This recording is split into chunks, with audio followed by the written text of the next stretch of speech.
So as a general rule, 1/4 of all men are going to get some degree of sperm recovery after the chemotherapy aspects of preparation for a bone marrow transplant. If total body irradiation is part of the protocol, the percentage is going to be a little bit less. But I think the take-home message is that it's worthwhile getting a semen analysis to see where we are, because, those aren't great odds, but they're not bad odds either. And, if there's 100 people in a room, 30 people are going to have some degree of sperm production. Younger age at the time of having had the transplant, a longer duration from the time of the transplant to the time you go get a sperm count, means that the recovery can happen down the road. Absence of graft versus host disease. In those scenarios, you have the best chance of recovery. One of the things to keep in mind is only 25% of men with some recovery have full recovery, have normal sperm counts. So that means 1/4 of 1/4. Somewhere between 5 and 10% of all men can even hope to have a completely spontaneous normal sperm recovery afterwards. One of the really important things is, as long as there's some sperm available, there are opportunities for you to have children using your own sperm, even if it requires some form of infertility medical intervention, either artificial insemination or in vitro fertilization. For women, the chances are maybe a little bit less, and the reason is the whole biology. Sperm production, men have these structures in their testicles called stem cells, which are capable of producing sperm throughout a man's life. And so if the chemotherapy doesn't destroy the stem cells, or if the stem cells recover, then you can resume spermatogenesis. Women, on the other hand, are born with all of the eggs that they're ever going to have in their life. And so if the chemotherapy destroys all of the eggs, there's no opportunity for the eggs to regenerate or to come back on their own. And so that's why spontaneous pregnancies among women are a little less common. So when I looked in the literature as we talk, I found anywhere from 0.6% to 10%. And my own experience, I would ballpark it as being closer to probably 5%. I don't think 10%. I think that's a little bit generous. But again, there's always a chance. So how do we know if we have a chance at natural conception? Well, if you're a woman, you would ask the question, am I having menstrual periods? And those would be menstrual periods not on the birth control pill, right? Because the birth control pill brings on its own periods. If you're having periods, that means you have eggs, you're probably ovulating every month. And so if that's happening, there's a chance to get pregnant. And by the same token, if you are ovulating and having periods and you're young and you're not in a situation where you want to have your family yet, probably means you should be using contraception if you don't want to get pregnant. So as crazy as it sounds, that's the reality. There's blood testing available. We can look at some different reproductive hormones to see what your ovarian function is. We can do ultrasounds. You can actually see with an ultrasound of the ovaries. We do what are called transvaginal ultrasounds or intravaginal ultrasounds. We can look right at the ovary and we can actually see if they're active. So there are ways for both men and women to determine whether you're having periods or not, where we're standing after the transplant. So at the end of the day, even though there's always this possibility of a spontaneous pregnancy, I think it's probably realistic to go through life or go through the thinking, well, what are my options? What are the most likely avenues I'm going to need to take? And to me, it boils down to reproductive technologies, which is what I'm here to talk about, or adoption, which is what Kathy's here to talk about. And if I could give everybody one message, it would be that there's no right way, there's no wrong way. This is something that everybody has a choice in. This is something that everybody has control over. And there are just a lot of choices. And so if you want to be parents or wanting to tell your children what their chances are of being parents, the answer is yes, there's a way to become a parent. So as far as reproductive technologies go, the best scenario, if we could do it, would be to freeze eggs or to freeze sperm before even going through the transplant. And in most situations, and I think to all of us sitting here today, that ship has sort of left the port at this point in time. And the medical profession, that's something that we're just coming around to as well. It's been an educational process to get oncologists to come around, and you show up and you want to live and they want to save you. So the thinking is we really need to move very quickly. And that's often the case. Sometimes we don't have time to do anything that we would like to do.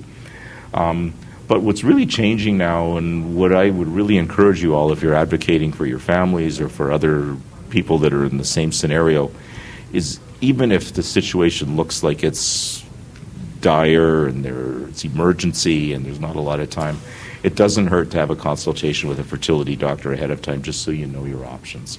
So what I end up finding is probably only about 1/4 of all people who reach out to me end up deciding they want to freeze their eggs or to freeze their embryos, either for whatever reasons.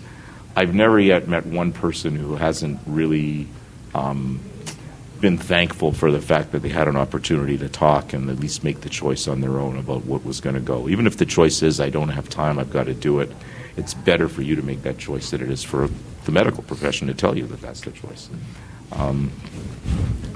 Yeah, are you okay? Oh yeah, I'm fine. I just came in late. It's okay. It's all good. I was just kind of looking at what you guys were talking about today. Okay.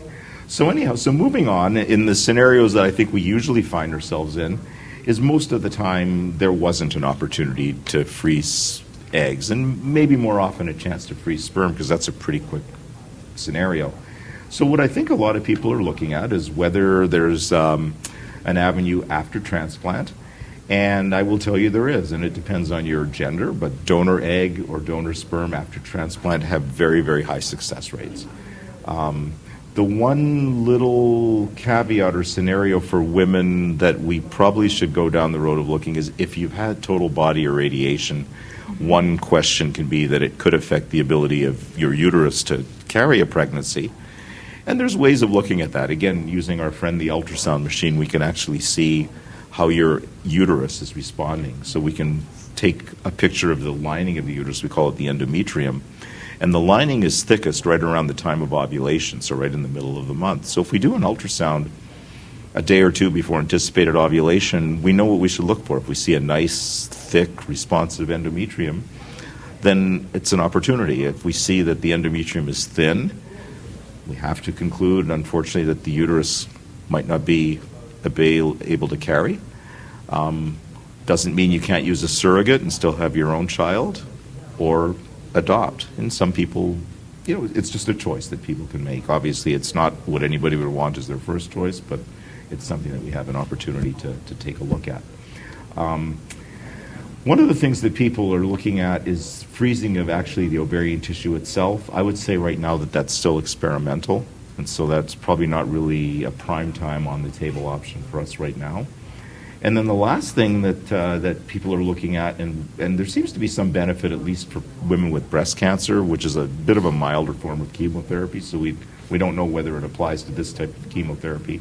But there are medicines that if you go on them while you're getting the chemotherapy, what these medicines do, they're called GnRH agonists, they actually put the ovary to sleep while you're on the chemotherapy. So imagine I just flipped the switch off on those lights. It's going to save the lights, right? If we just flip the switch on when we're using them, they're going to last longer. And so that's the theory with these GnRH agonists. There's a lot of theoretical reasons why they may not work. There's theoretical reasons why they might work. It looks like they help with breast cancer. We're looking to see whether they help with this. So those last two bullets are kind of experimental. So to summarize it, the best opportunities or that gives you the most choices if we can freeze or bank sperm or eggs beforehand. If we can't, we can use donor afterwards with very, very good success rates. The slides go over the whole process. I'll share with you that it's about, if there's time to freeze the eggs, it's about a 3-week process. And so we have to make sure with the oncologist that it's okay to delay treatment those 3 weeks. It often is, but not always. Details are in the presentation. I think in the interest of time, if we have time afterwards, I'm happy to go over them, but we'll chat later if we have time. So just to review everything, I did not freeze sperm, eggs, or embryos. What are my options? Donor sperm or donor eggs. So donor sperm, as long as your partner is fertile, this is actually a pretty low-tech option. It shouldn't be that difficult. We get the sperm, we time insemination to when your partner is going to be ovulating. The success rate actually ends up being based on the age and the fertility of your partner. And under age 35, for women under age 35, you're looking at about a 20% success rate each month that you try, and that's not that far off natural fertility, to tell the truth.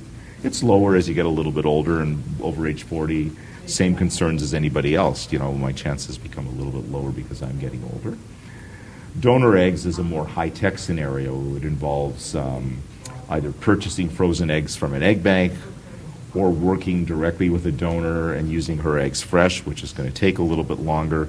But these are scenarios where time needs to be taken to produce the eggs, time needs to be taken to warm them and fertilize them with sperm, and then take the best fertilized eggs and do what's called an embryo transfer, is what we call. So you're looking at about a 3-week window of time if you're starting from scratch. And if you just purchase frozen eggs, you're looking at around a 2 to 2.5 week window of time, a little more intervention. So I think, as we've talked about already, I think getting a sperm count is always worthwhile, regardless of whether you want to have your baby or your child right now. It's informational. If the sperm count is normal, or if you bank sperm ahead of time before the treatment and you have several vials of sperm available, the easiest thing is to try the intrauterine insemination, even if it's with your own sperm. You want to save enough sperm to go to IVF if you need to. And if the sperm count, let's say you banked sperm ahead of time, but your count was low because of the fact that you were really sick at the time, then you might decide, I just need to go straight to IVF in that scenario. So we always want to use that as the ace in the hole if we need it, because it has the highest success rate if we're going to go down the medical option. So as long as we have sperm, there's an option. If you didn't bank sperm before transplant, again, let's get a sperm count. If sperm are present, most likely we'll need to do IVF, because most of the time if sperm is present, it's not going to be a lot of sperm. If sperm is absent, we think about donor sperm or we think about adoption. And if we can do insemination with donor sperm, great. If it doesn't work out, we either go back to thinking about IVF or we decide at that point adoption. So there's different choices. You can make your choice at any point along the tree. The scenario where you might have banked eggs prior to transplant, what would be the next steps? I think the scenario is very similar as if you buy frozen eggs from an egg bank. We warm them, we fertilize them. We're going to transfer 1 to 2 embryos at most, and nowadays, really, as the technology has gotten better, 1 at a time, because we don't want twins. It's high risk. A lot of people think it would be great to have twins. I can walk around the mall with my special little carriage, and everybody's going to say how cute they are. But see, your mom was working hard. See, she'll tell you it's not easy. Anyhow, so what we do with the additional embryos that are good quality is we don't waste them. We freeze them, because if it doesn't work the first try, we want to keep them in reserve. And better yet, if it does work, you come back a year or 2 later when you're ready for baby number 2. You can freeze and thaw, but what we would do is we would thaw the eggs, make embryos out of them, make fertilized eggs out of them, then pick one to put in, and then refreeze. Yeah, you can refreeze as well. We've done that more recently, and it works. So they don't get freezer burn like now. So those are the options. Total body radiation, a little bit of a different scenario. We talked about our success rates. And if you're looking at frozen eggs, what really matters there is the age at which your eggs were frozen and the number of eggs you were able to freeze. So if you're young, under age 35, and we were able to get 15 eggs to freeze, we've got a really high live birth rate. If we have 8 eggs to freeze, that's less, but we still have a reasonable birth rate. And clearly if we have fewer eggs to freeze, the chances get a little bit lower. So related to age and the number of eggs. Approximate cost, just to give you an idea. I'll talk a little bit about this because this is always foremost. So just banking sperm before transplant, freezing sperm, $500, maybe another $300 to $400 a year to keep the sperm in storage. Egg freezing before transplant, remember we talked about that. It's something that takes about 3 weeks to do. It involves fertility drugs. I'm going to ballpark that at around $5,000 to $6,000. Embryo freezing, that's freezing fertilized eggs, generally is going to be a little wee bit more because there's a couple of extra steps involved. There's the step of fertilizing the eggs first. At Shady Grove, we have just one fee whether you freeze eggs or embryos. That isn't the case for everybody, but that's the scenario, at least in our practice. But the prices are very similar to what you're seeing there. And then the annual storage costs are in the $500 to $600 range. If we go to the extent of needing to get eggs after treatment, buying the eggs, fertilizing them, embryo transfer, that's where it gets a little bit pricier. You're looking at around $25,000 in that scenario. And then one of the other things to remember is there are a lot of embryos out there. We're getting to adoption in a couple of minutes, and can adopt little babies, can adopt children, can also adopt embryos, so at all different steps along the way. These are some resources for you guys. You can take a look at the handout, and you can kind of do a little bit of research there.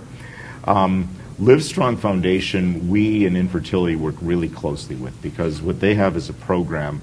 Initially, it was only for people who hadn't had chemotherapy yet, and I think they've relaxed things a little bit since then. But what they do is almost everybody qualifies to get the fertility drugs that are needed for this free of charge, which is huge through Livestrong. And Livestrong used to be Lance Armstrong's foundation, and although he's discredited, this was one of the really good things he did when he was still calling the shots here. So this has been a wonderful program. So I don't hate Lance Armstrong. He did some good things,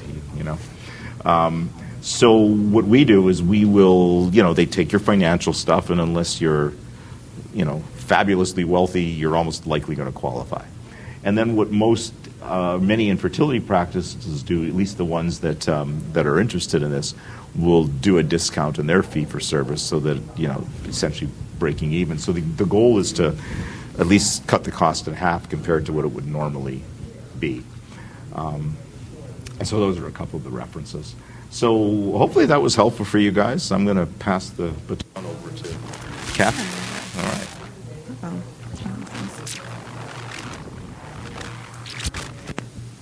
I guess I'm making noise. So, hi, I'm Kathy. Ooh, is this on? Yes. It's loud. Okay. So I'm going to be talking about adoption and creating a family through that process.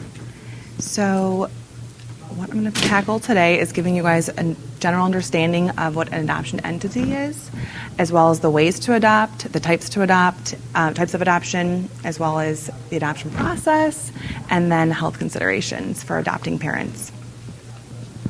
I'll also share some current adoption stats and resources. So, the role of a child placing agency and adoption entity.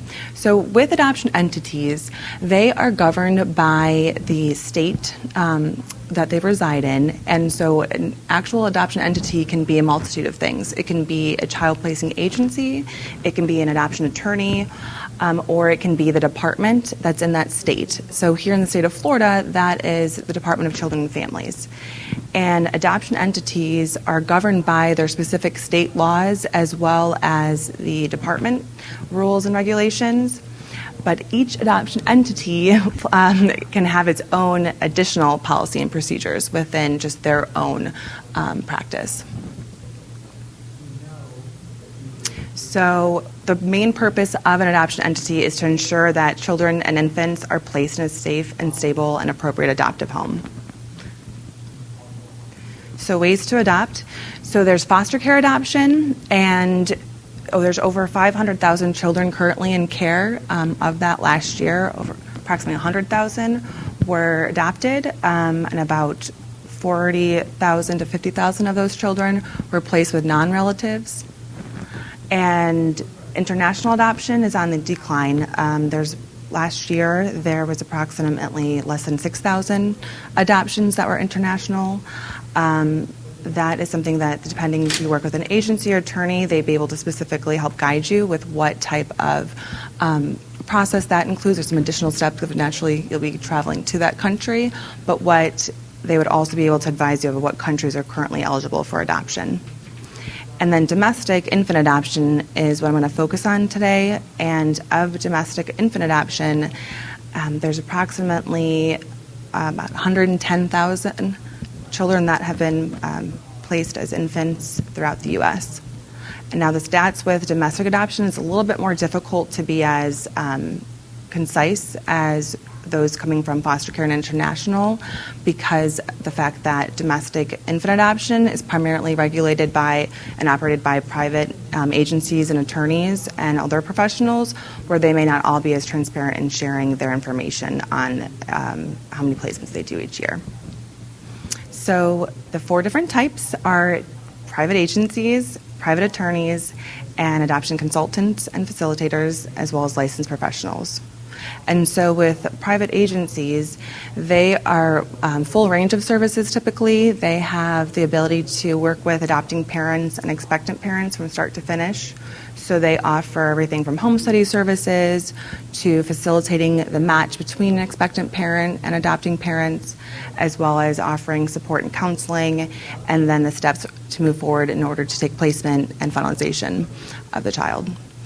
And with adoption attorneys, they are the experts of the adoption law, and so essentially they are required to be utilized in order to finalize the adoption. And they will oversee the case, and they'll file all the appropriate paperwork that the family is needing in order to, take placement and finalize their adoption of their child. So with adoption consultants, they typically regard themselves and describe themselves best as a wedding planner, if you will. They are able to guide and support adopting parents through the entire process and link them with resources and the appropriate professionals to do some of the required steps in adoption.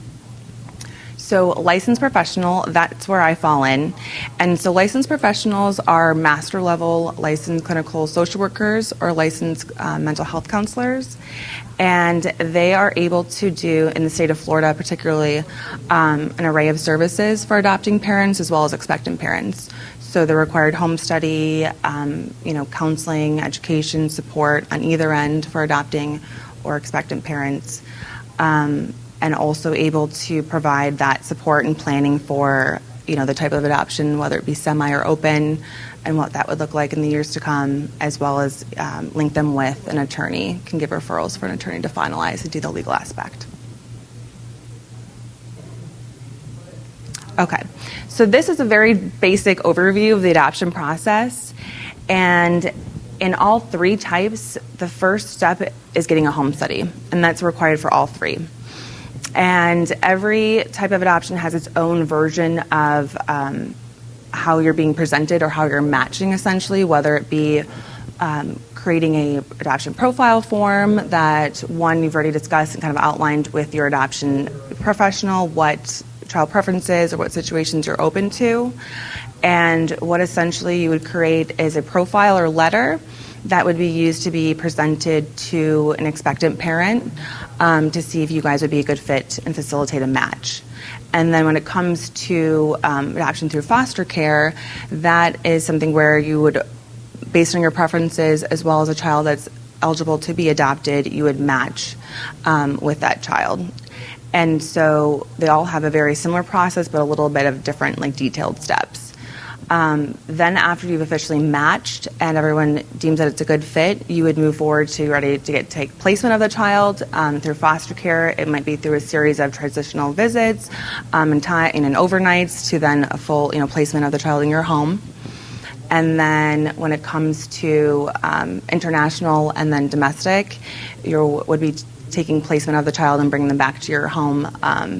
And primarily with the domestic infant, about 90% of those placements occur at the hospital.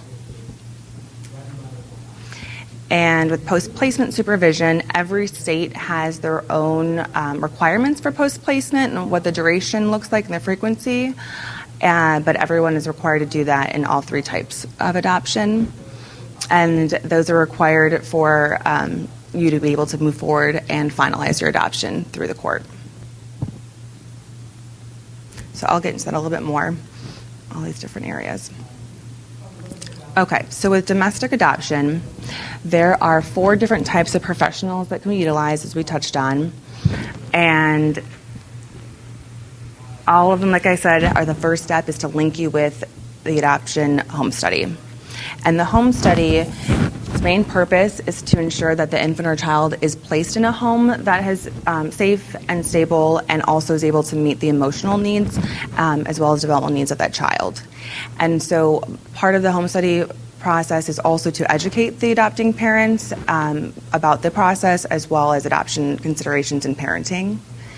And when it comes to health considerations, that's something that's noted in some of the required documentation. So every family is required to complete a lengthy list, many compare it to just as much paperwork you have to do to buy a house. And with that, part of being assessed is a physical assessment required within the past year. And if someone was to have a health or medical diagnosis, whether that be a current diagnosis of cancer or a past or your post-transplant, that would be something that you would be required to get additional letter that's from your oncologist, hematologist, or other specialist, and that would be included in your home study paperwork. Now, again, with different entities, it will vary, between agencies and professionals what specific, regulations they have, and when it comes to their guidelines that they lay out for health. And so some may require adopting parents to be completed with treatment or to be post-treatment or and in remission for a period of, a specified time that they've developed and outline require for their families, whereas others may not have those requirements and solely, request that letter outlined from your specialist.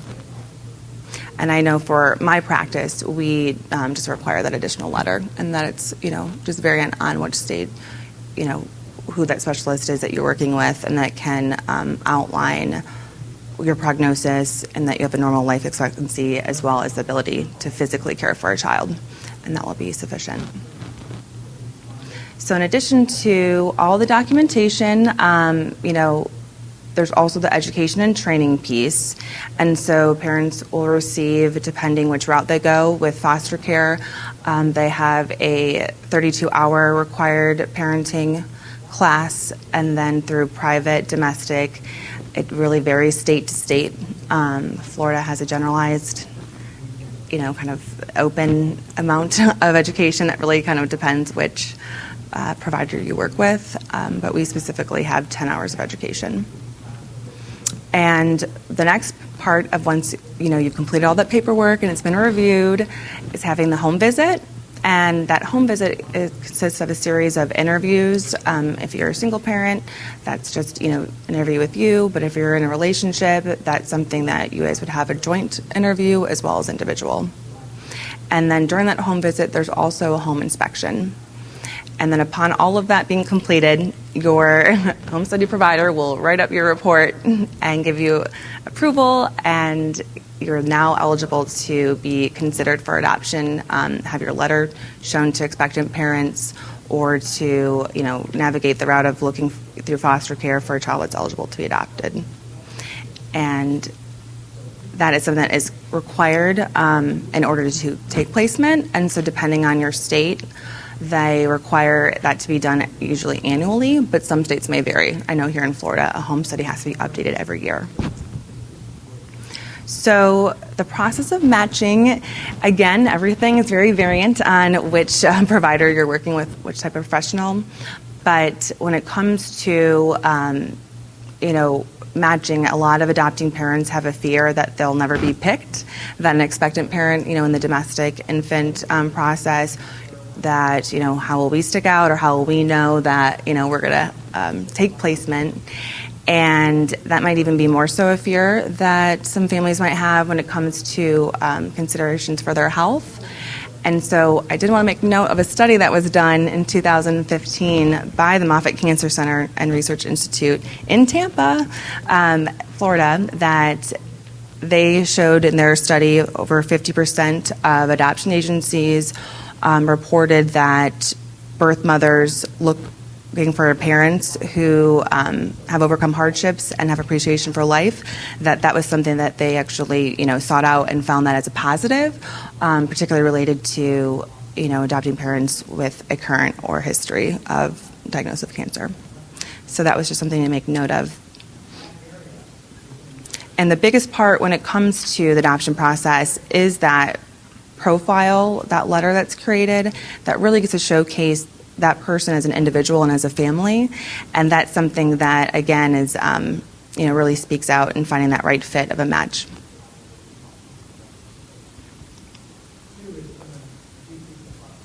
So upon placement of a child with the adoptive family, they then will move into needing the next service of post-placement supervision.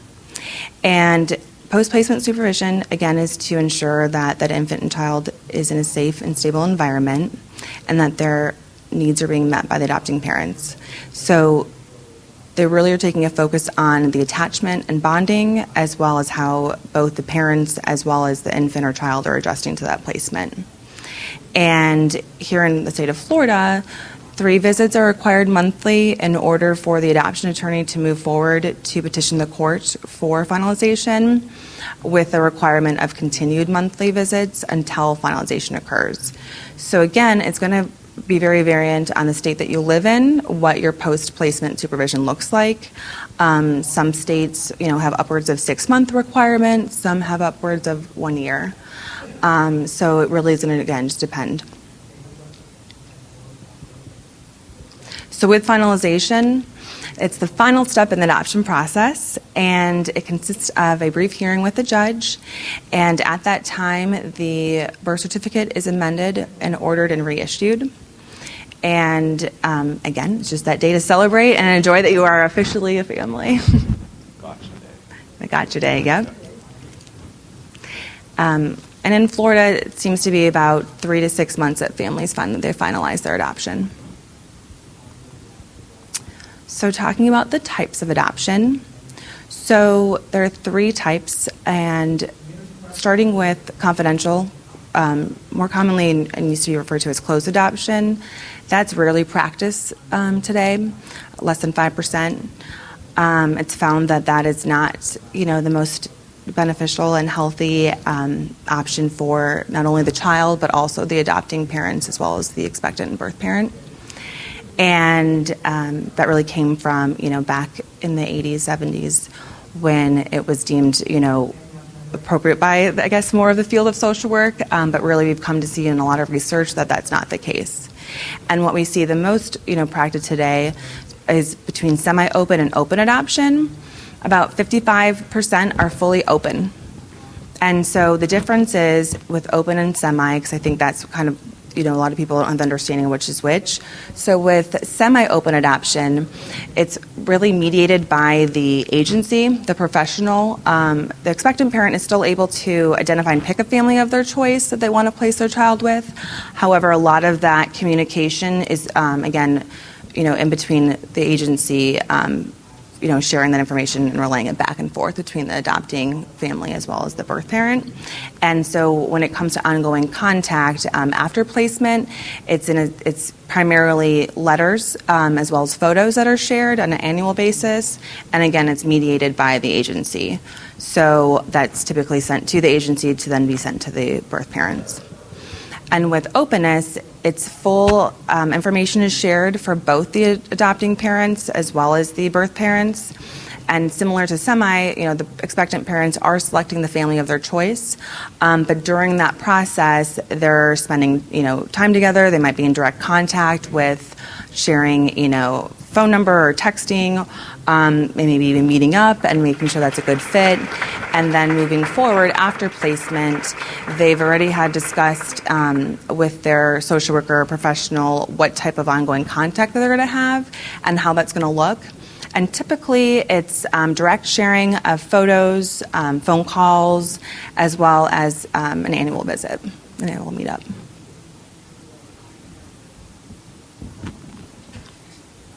So research does show that openness in adoption is best for all. It supports everyone in the adoption triad, which consists of birth parents, adoptive parents, and the adopted child.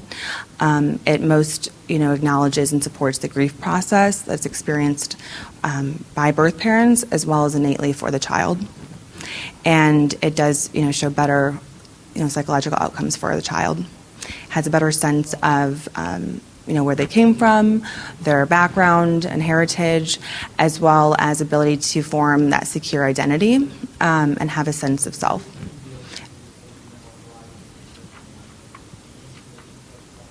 Okay, so when it comes to adoption, over 60% of U.S. households have some level of connection, whether it's direct or indirect.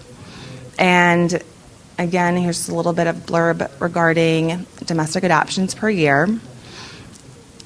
And related to that, just around 70,000 were unrelated domestic adoption placements, so those were non-relatives.